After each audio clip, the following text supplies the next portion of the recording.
UFC 310 betting show. We have 14 fights scheduled for this Saturday. I'm Jon Kelly. Let's hear the picks. And we're going to kick things off in the heavyweight division as Kennedy Nzechukwu comes in as a minus 550 favorite. The comeback on Lucas Brzezinski is plus 410. And we'll start on the Nzechukwu side. He's coming off a first-round knockout victory over Chris Barnett. Not that long ago. He's making a quick turnaround, and it seems like he's here to stay in the heavyweight division. I do think that is the rightful weight class for him. At light heavyweight, he was very tall, very rangy, and we've seen the progression throughout his UFC career on starting to realize how to use that length to his advantage. He's got nasty elbows in the clinch. He's got good leg kicks as well, and I do think he's going to have multiple advantages over Brzezinski, who's coming off a first-round knockout loss to Mick Parkin. And Brzezinski also likes to keep, a decent pace on the feet. He's got okay volume, okay footwork, but he's very sloppy defensively. He's very hittable, and his durability is suspect as well. He's been knocked out 3 times in his career, and he's never been able to defend takedowns. He defends at under 50% in the UFC. So I think Kennedy Nzechukwu is going to have multiple advantages here. I'm just questioning whether or not it's going to come by knockout or to a decision. Either way, I think Nzechukwu gets his hand raised here. We'll say it's Nzechukwu by decision. That's the official pick. And up next, we have my guy Chase Hooper, a minus 1100 favorite, going up against Clay Guida on the comeback at plus 700. And my guy Hooper is coming off a dominant performance over Vyacheslav Borchev, where basically everybody on Twitter wanted my head on a spike for saying that Hooper was going to dominate him in the grappling, which is exactly what he did. He also dominated him on the feet as well, hurt him immediately in that fight.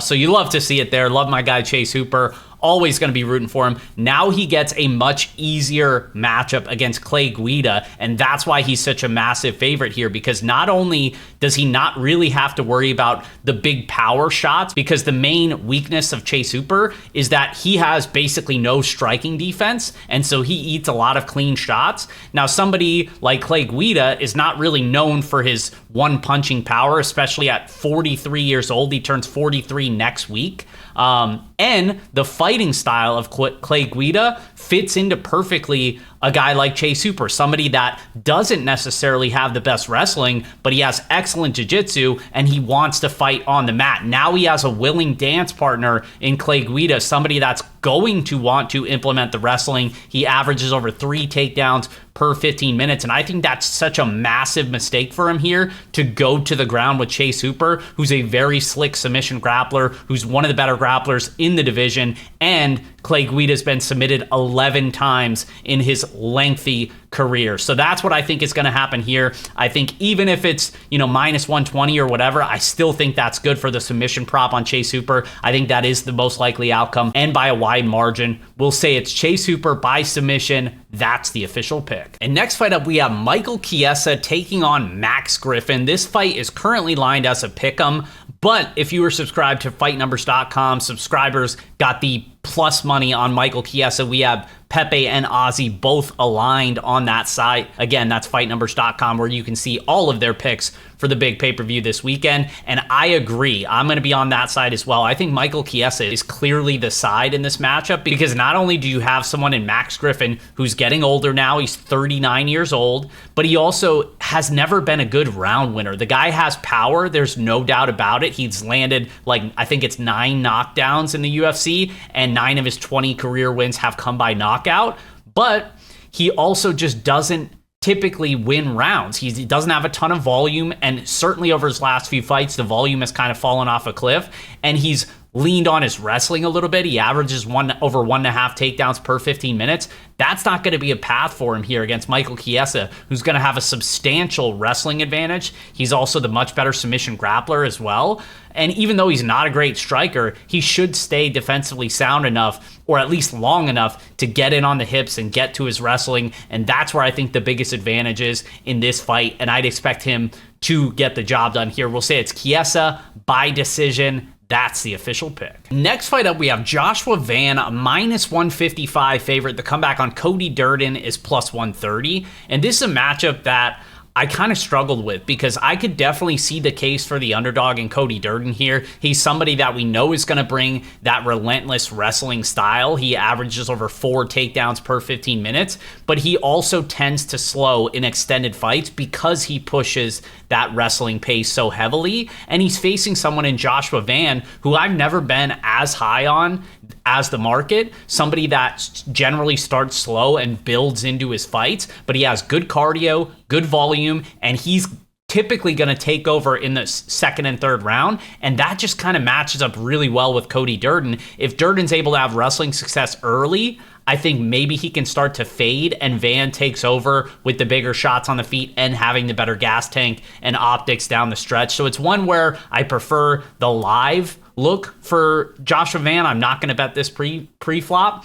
If I do, it would actually be the Durden side and then try to flip my position. But I do think the most likely outcome is that Van does enough to edge the rounds 2 and round 3 to get his hand raised. We'll say it's Van by decision. That's the official pick. And next fight up, we have Chris Weidman and Eric Anders. This one's currently lined as a pick'em, and you guys know this fight was actually supposed to take place at UFC 309 in New York, and Eric Anders actually pulled out of that fight. I believe it was due to an illness. So now they rebooked it. They're going to fight this weekend. And it really just doesn't make me feel any better about that matchup. You know, I wasn't confident going into that weekend, and now I'm probably less confident with the Anders pullout. But it's just one that's difficult for me to break down. You have Chris Weidman, who's an aging veteran, 40 years old, has the wrestling background. I'm not sure if he's going to be able to have a ton of wrestling success here. And on the feet, I think Anders is a little bit more durable.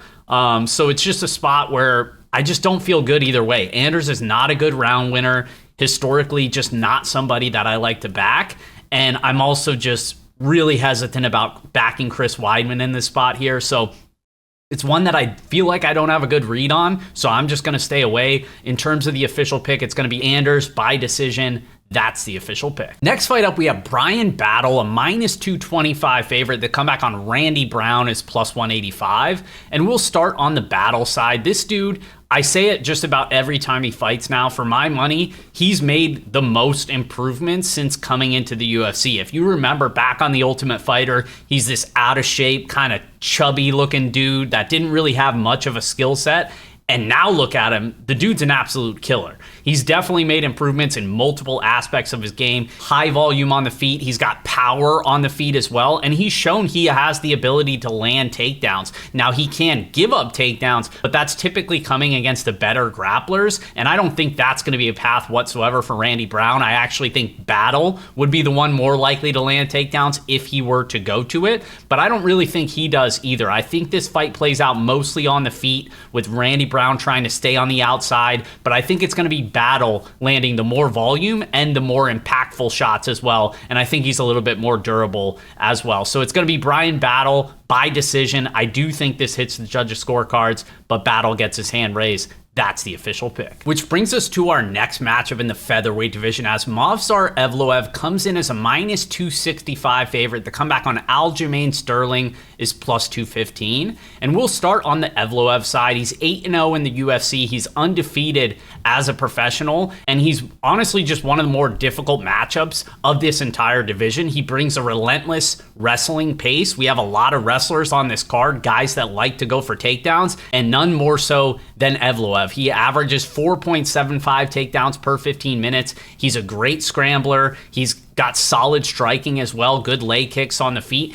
Now he's facing Aljamain Sterling, who made his featherweight debut against Calvin Kattar. Very impressive performance. Basically just dominated him with that grappling. Aljo averages over 2 takedowns per 15 minutes. He's also somebody that likes to go to the grappling. The thing is his wrestling is not super great. He typically needs back takes to control his opponents on the mat, and I just don't think he's going to find much success in the wrestling department against Evloev. I think Evloev's more likely to land takedowns. I think Evloev is very likely to spend time in dominant position, and Evloev's just a great scrambler. So if Aljo does try to have some takedowns or back takes. I think Evloev's going to be able to scramble out of those positions. He's historically very difficult to grapple with, and I think this is one where the cardio dynamic is going to favor Evloev as well. So I got Evloev getting his hand raised here. We'll say it's Evloev by decision. That's the official pick. Next up, we have Themba Gorimbo, a minus 148 favorite. The comeback on Vicente Luque is plus 124. And we'll start on the Gorimbo side. He's rattled off 4 straight wins, and he's looked good doing so. But let's look at who he was fighting. It's all the bottom tier fighters in this division. This is going to be a massive step up in competition against Vicente Luque, who historically has fought the best that this division has to offer, and he's really only lost to the top fighters in this division. And then Jeff Neal beat the brakes off him, but Jeff Neal's, a perennial top 10er in the division. And then the Buckley fight, where he lost, he got knocked out in March. Really weird fight. It was very competitive first round, and then Luque tried to pull guard sort of in the second round, and then he just kind of shelled up, ate a couple big shots, and it ended up being stopped. So that's really the only concern with Luque is the durability, but I don't think Gorimbo has the substance on the feet to really catch him with something, and I don't really think he's all that powerful either. Again, it's a massive step up in competition. Gorimbo's also somebody that likes to go to the ground and use his wrestling. He averages just under 5 takedowns per 15 minutes. If you do that against Vicente Luque, you are going to be in danger. He has a ton of submission victories on his record. That front choke series he's very dangerous with, and he's submitted much better grapplers than that of Themba Gorimbo. So this is one where I think Luque is not only the better striker on the feet, but he is also the more dangerous grappler in those grappling exchanges as well. Again, I worry about the durability at this stage in his career. He's been in a ton of wars, but I think if he can avoid, getting clipped by one big overhand, which is just about all Gorimbo has to offer on the feet, then I think this is a good fight for Luque to get his hand raised here and pull off the upset submission victory. So we'll say it's Luque by submission. That's the official pick. Which brings us to our featured bout on the prelims, as Dominic Reyes is a minus 355 favorite. The comeback on Anthony Lionheart Smith is plus 280. And we'll start on the Reyes side. He's coming off a first round big knockout victory, and it seems like he's in a pretty decent spot, relative to where he was a couple years ago. He was on a bad losing streak, a couple brutal knockouts. That win snapped a 4-fight losing streak. It was actually his first win since 2019, and he seems to be on the right track here, training at a good camp.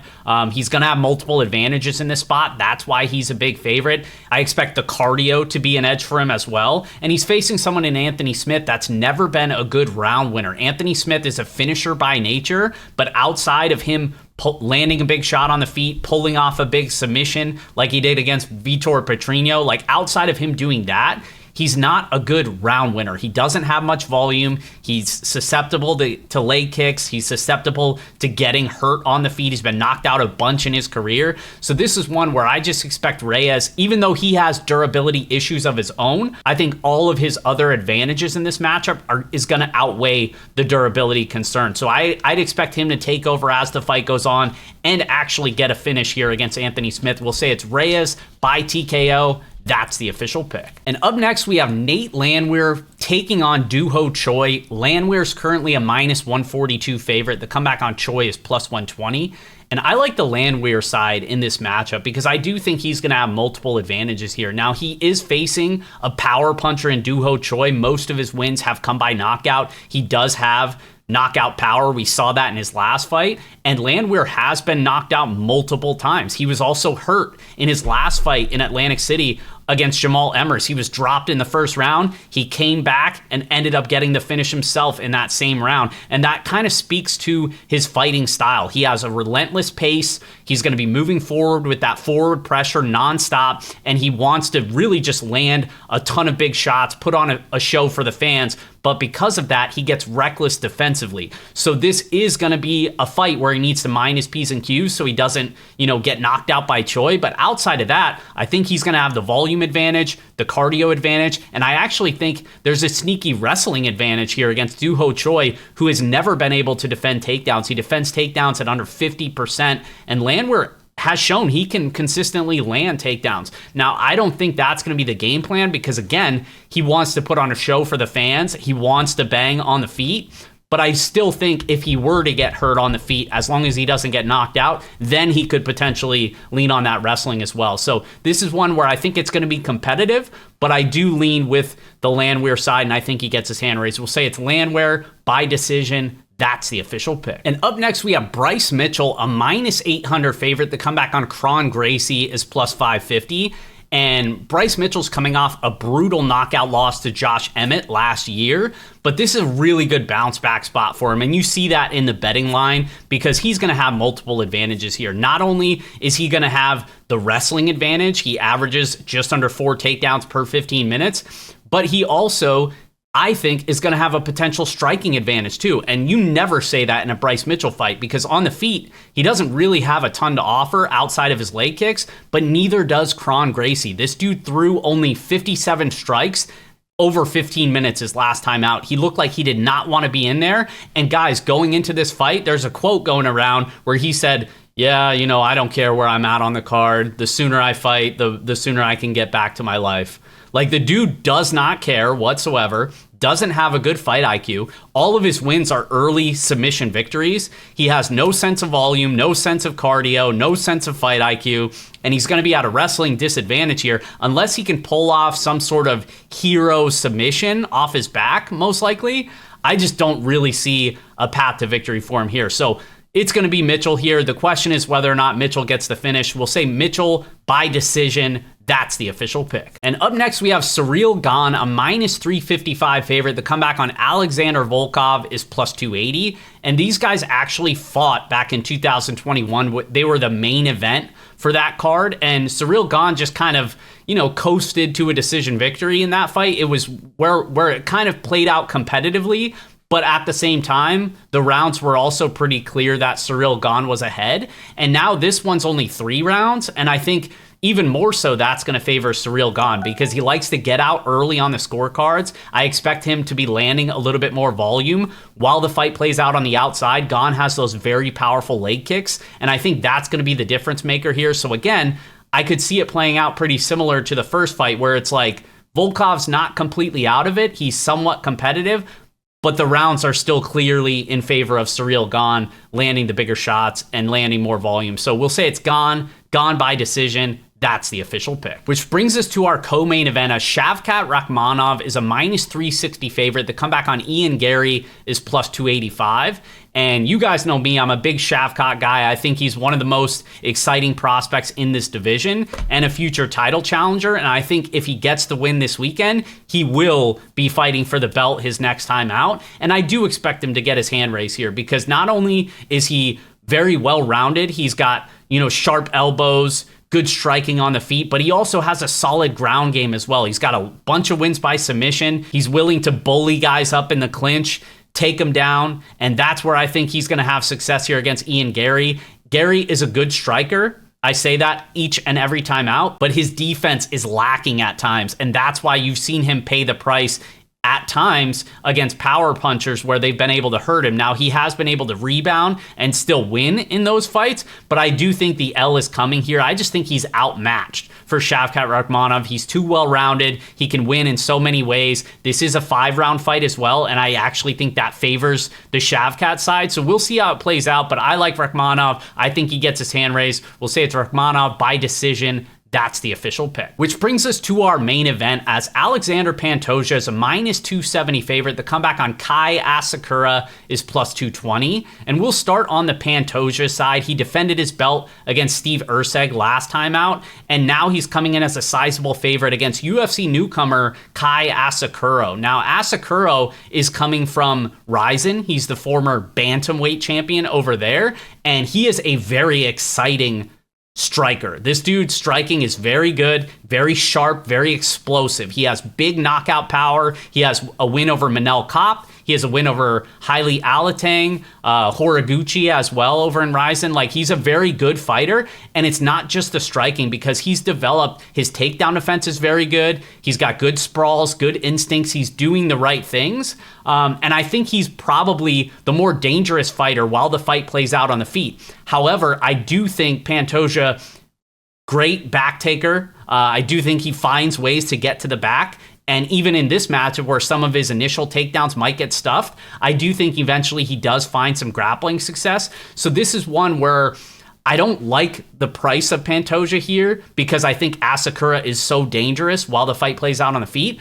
But I also think Pantoja is going to have the grappling edge. So it's one where I could see the case for both sides. I actually prefer betting an under in this fight because I think Asakura has knockout upside and I think Pantoja has submission upside. So it's one that I've kind of struggled with in that sense. So I think in terms of the money line, I'll probably stay away and just chase some sort of under or some sort of prop in this fight. In terms of the official pick, it's going to be Pantoja by submission. And that's going to do it, guys. FightNumbers.com will have all of my projections, my rankings as well. Appreciate you watching. Best of luck, and we will see you guys next week.